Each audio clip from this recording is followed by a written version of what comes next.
So every month of the year, according to the Sefer Yetzirah, which is one of the ancient books of Kabbalah, one of the most ancient books in Judaism, has a specific energy to the month, which it relates to a specific letter in the Hebrew alphabet. There are 22 letters in the Hebrew alphabet. There are 3 mother letters, which is Aleph, Mem, and Shin, which is A, M, and Sh, which are the 3 basic sounds: the sound of beginning of sound, the end of sound, and the synthesis between sound and silence. And then there's the 7 double letters, which is letters that both have a harsh pronunciation and a lighter pronunciation. And then there are the 12 simple letters. And according to the Sefer Yetzirah, every month is connected with a particular letter. So in order to understand what the month is and what the month represents, we have to explore a little bit of the letter. Besides, in addition to that, there's also elements that we have to explore, which is that every month also has a sense. We know there are 5 senses, but the Sefer Yetzirah speaks about 12 senses, and there's a certain sense of the month, and a certain body part of the month. There's the name of the month, there's the time of the year in the month. So to understand a little bit what the month of Kislev is, and that in itself to understand what is actually the name Kislev, we have to begin with a construct that was given over to us by Rabbi Isaac Luria, the Arizal. The Arizal explains that every month has a formation of the 4 letters of the name of Hashem, which is the Yud, the Hey, and the Vav and the Hey, and every month has a variation of that formation. So the month that's connected, the month of Kislev, which is connected with these 4 letters, is the letters of Vav, Yud, and then Hey, Hey. So let's just divide these for a moment. You have the Yud, which is a point, a dot, and you have the Vav, which is a line. So the Yud and the Vav in this dynamic both represents the masculine, which is the giver.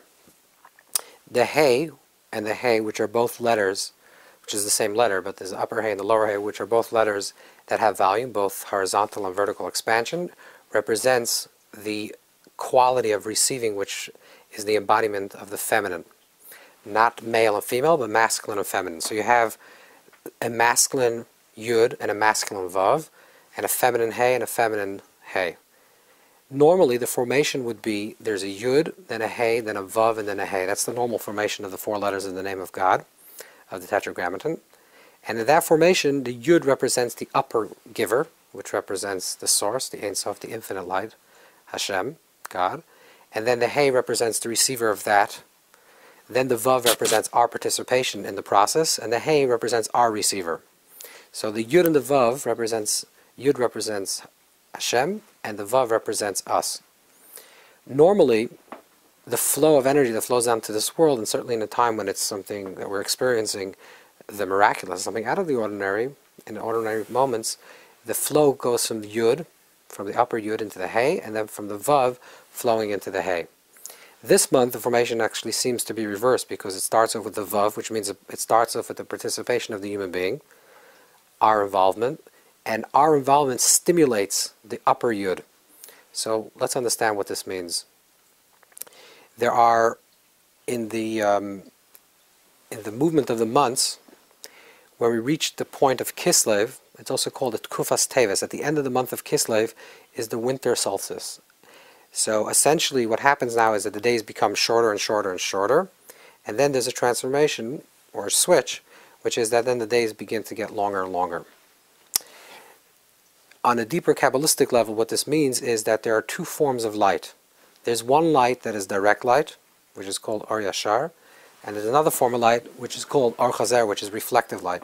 Reflective light is light that's seen through the darkness. Or another way to imagine this would be either you see through a clear glass, which is direct, or you see through a mirror. When you see through a clear glass, it's as if you walk into a room and you open up the lights and you see exactly what's in the room and you walk out. That's one way of knowing. Another way of knowing is that you walk into the room is completely dark, you bump around for a few moments in the darkness, and then you walk out of the room. If you ask person number 1 who walked into the room and the lights were on, what'd you see? He may say, I noticed a table, a chair, but he's uncertain exactly how the table was and what the chair was. But if you ask person number 2, they may not know there was a table and a chair, But if they know that there was an item, and let's say they did feel a table, they'll tell you exactly whether the table was sharp-edged or not sharp-edged, because they really bumped up against the table.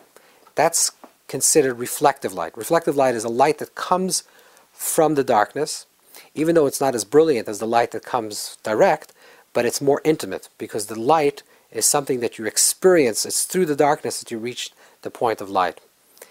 The consciousness, or the energy that's related to the month of Kislev, is an energy that light comes precisely from the place of darkness. In other words, as the days get longer and longer and longer, and then you have the longest night of the year, and then there's a transformation that then the next day there's a small measure of light that becomes revealed. This is also in terms of the story of Hanukkah, which is that the story of Hanukkah is that it was spiritually, it was the darkest hour of that history in the Second Temple period. And then a small jug of oil was found, and from one day to another day to the next day, for 8 days, that light expanded through a longer period of 8 days, which means that it comes from a place of darkness, and in the darkest hour of exile, and then there's a change, and then a little bit of oil lasts for 8 days. That parallels literally the reality that exists on a physical level, which is as the days get shorter and shorter and shorter, which means there's less light, sunlight, and then it reaches its crescendo at the end, towards the end of the month, and then there's a switch, and the days start getting longer and longer. So it gets darker, and then it starts getting more light. As a parallel to that, as the truth that exists on a metaphysical level is also expressed on a physical level, we have the story of Hanukkah. So the backstory of Hanukkah, which is what allows for Hanukkah to be materialized and revealed, was the inner quality that exists already within the month, which is the potential to reach light through the place of darkness, precisely going through the place of darkness, reaching the point of light. And this is related very much with the qualities that are given over to us, that it relates to the month of Kislev. For example, the month of Kislev is related to the Hebrew letter which is Samach. Samach means from the word Somech, Somech Hashem l'chol hanoflim, that Hashem supports and gives courage to all those that are falling. So there's an idea of falling, which means that it's getting darker and darker. And incidentally, the letter Nun, which represents Nefilah, which is falling, is related to the previous month that we just came from. So we have the idea of getting darker and darker. And Samach Hashem l'chol hanoflim, Hashem supports all those that are falling, that it gives courage and allows us to break out from the place of our darkness and reach into a place of a light. How do we attain that? How do we attain the place of reaching light through the darkness? For that, we need trust, bitachon. And that is related to, this is also related to the month of Kislev. The month of Kislev, the word Kislev in Hebrew is related to the word Kisli, or Hashem Kislam, that in Hashem we put our trust. That the idea of trust makes the vessel to receive the light. When you trust that even when you're in a place of extreme darkness, and it's very dark in your life, and the days are getting shorter and shorter, physically and also metaphysically, that your darkness, you're experiencing more exile, but you have trust in Hashem, that we can break out of that darkness, that in itself becomes the vessel through which we can receive the light. And that's also similar to the story of Hanukkah, because the story of Hanukkah is that the people had trust, that they believed that they were going to find that jug of oil, and that in itself is miraculous, that they believed they were going to find the jug of oil, and they searched for the jug of oil, and the fact that they searched and they trusted that they will find the jug of oil, that allowed them to actually find the jug of oil and to bring light into this world. So the trust becomes the vessel through which we receive the light. And that's also related to the sense of the month. The sense of the month, according to Sefer Yetzirah, is the sense of sleep. And to sleep, you need trust. If you don't trust, people that have problems with sleeping, or insomnia, or people that have problems sleeping generally, or they don't sleep peacefully, is because they don't trust. Either they're not going to get up in the morning, or they don't trust the process of sleeping, or they're afraid that they're going to miss something. There's a lack of trust in a person that cannot sleep peacefully. There's actually an interesting verse that some recite before they go to sleep, which is Im tishkav lesichad v'shachachta v'arva sh'nasacha. That means if you sleep and you won't have any worries, you will sleep and your sleep will be pleasant.